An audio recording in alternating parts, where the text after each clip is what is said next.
Well, it's Friday. It's time for a coach's show. I'm on the phone with Ellsworth head football coach Duane Crawford. Coach, I don't know about you. When I got up this morning, it was 51 degrees here in Bangor. It just made me feel like it was football weather.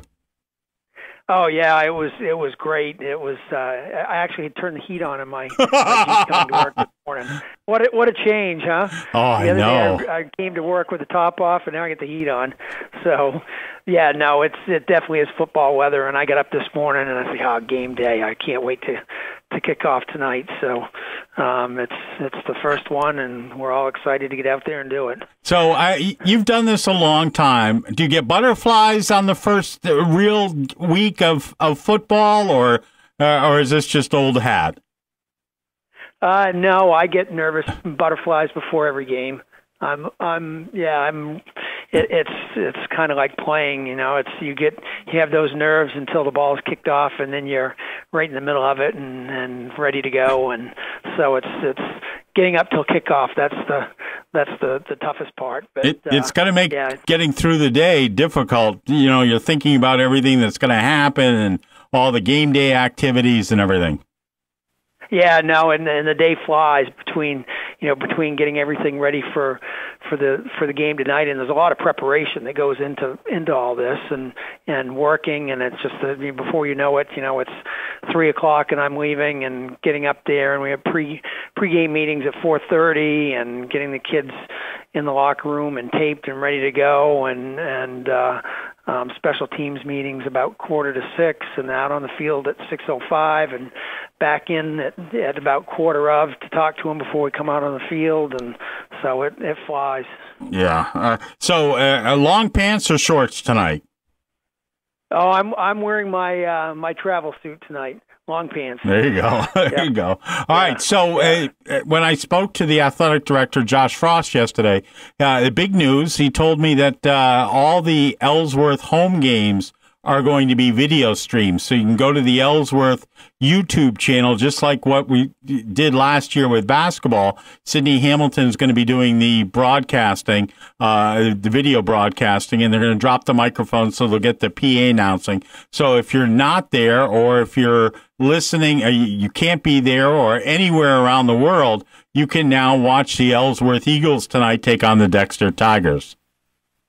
Yeah, that's pretty cool. I was out there watching them set it up the other day, and it'll be fun, exciting, and that's we have a lot of people that want me to check in with them at various times, either right after the game or whenever I can, and how are you doing? And this will be great for those people that live out of state and can't get to games and get a chance to watch it. So it'll be great. All right. So tell us, how has the week gone in terms of practice? The heat really played a role in everybody limiting practices one day this week. Talk to us about the week in practice. Yeah, we had one day where we didn't. We just went out there with no pads, no helmets, nothing, and kept the practice about a little over an hour.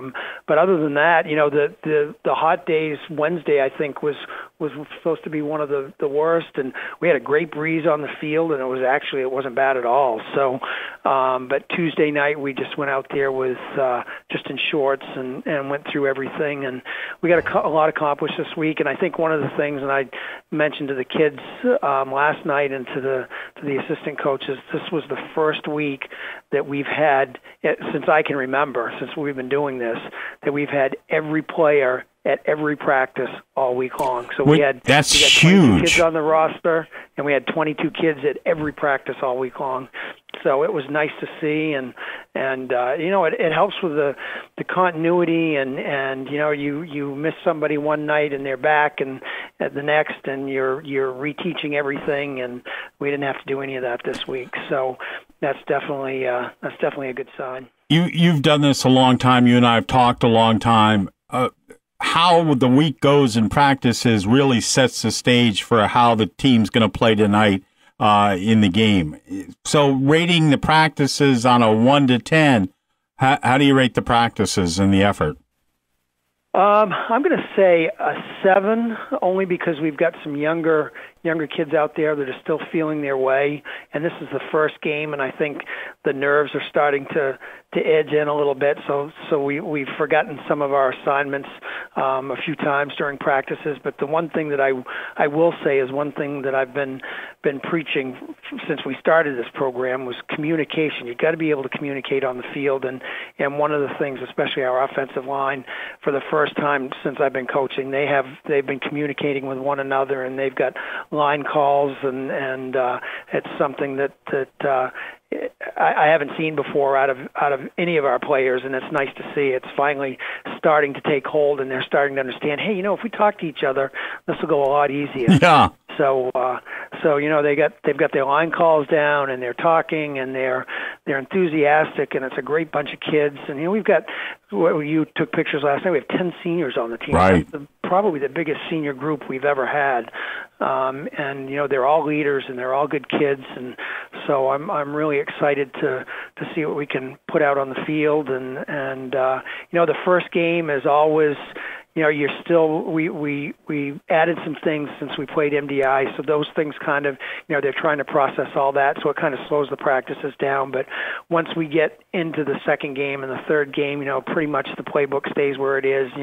Change some blocking schemes, and you may add a new wrinkle here or there, but for the most part, it is what it is. And we're going to be an option football team, and that's what we are. And so we'll just build on that. And so I think that the next couple of weeks will really start to shape and mold us. But this, I told them last night, I said, Dexter's going through the same thing. This is their first game too, and everything that they've done in preseason, they're making changes, and they're having issues. And so it's the first week and just getting everything down. And it's the first week of special teams, which has taken up a lot of practice. So we haven't had as much chance to work on some of the other things that we would have wanted to do on offense and defense, because you have to spend a lot of time on special teams, and so that was new this week. So getting over that hump and getting things moving towards game direction, and that's what this week is, and I expect it to get better and better each week. So you got to remember, this is really the third week of practice. I mean, everything started 2 days back on the 13th of August.